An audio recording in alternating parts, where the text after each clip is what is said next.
Well, let's see what we can get accomplished today on this garden tour. As you can see, my seeds are coming up now really good. We had a good rain last night. A good rain always helps every problem we have, doesn't it? Can't believe how well everything is starting to come up. Just having a good rain.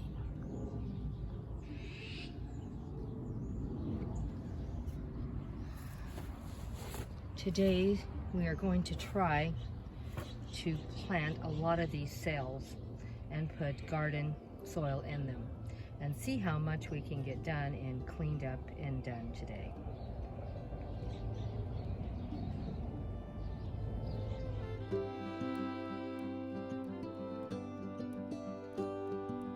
Remember, I told you I'm working on a budget. I had some saved seeds from my back fence from a couple years ago. They're sweet peas. And I'm going to put some of those seeds down in the new area. And I had some of the seeds I probably bought a year ago at Dollar Tree, and they're $1/4 a piece. So they're going to be string beans, and we're going to use some of those. So everything here so far I've had open and used. We're going to plant the back fence area with some marigolds and some wildflowers. The marigolds will stay close to the bottom, and the wildflowers will be taller and where you can see them along the fence line. And marigolds hopefully will keep living. I had some in my front yard and they were, I don't know, like 2 or 3 years old. The gardener accidentally tore it out for some reason. I don't know what he understands. Weeds or flowers are different. So I'm going to try again, and I'm going to use some of these marigolds to replant in the front too. So they're not all going to be used along the back fence area. So this is my project for today. Remember, I told you there's going to be plenty of projects that are going to go quick and easy and very low cost because I'm using what I already have. I have a whole 2 or 3 seed boxes in the house. We're going to use those seed boxes where I don't have to keep buying stuff. Okay, let's see what we got and get it done. Well, this is what I got done today. And this is probably my project for the week. I'm going to still work in this area to fix it up a little nicer, get rid of the grass, and put some more cardboard down, and work on this back section probably starting next week.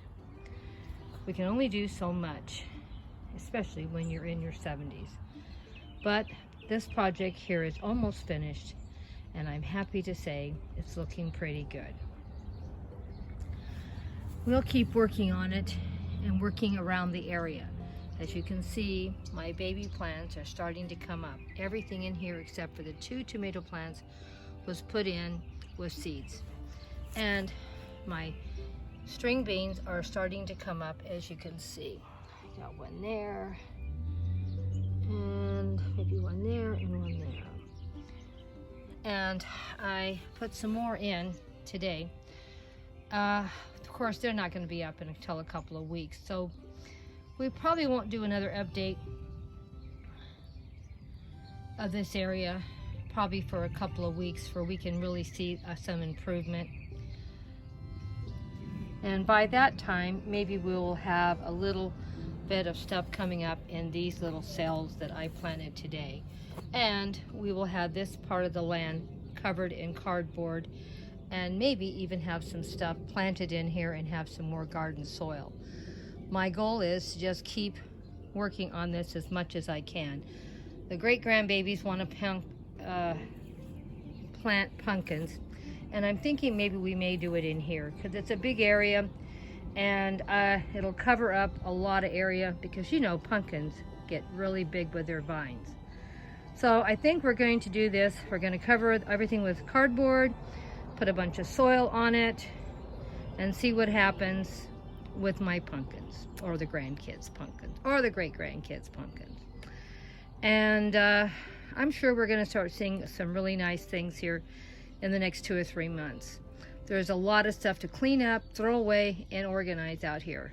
But you know, I'm going to do something every week, and if you do something every week, it's going to start looking better.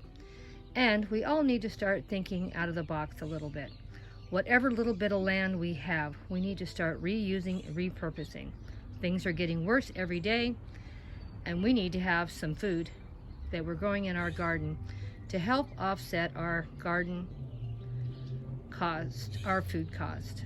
Now, keep in mind, I did spend quite a bit on this project here. I don't know what we spent. Maybe we spent $40 or $50. And I know that's not a lot of money in a lot of people's, but I'm trying to spend 20 a week. And so it took quite a few weeks to get everything. Well, I take more. I probably spent like $60 or $70 because I had to buy some more concrete pieces to finish it. But so it took quite a few weeks, almost a month to get this done. But this area down here was a zero cost. The soil you see in these cells, I just got out of my own garden. I have a big old garden mess here.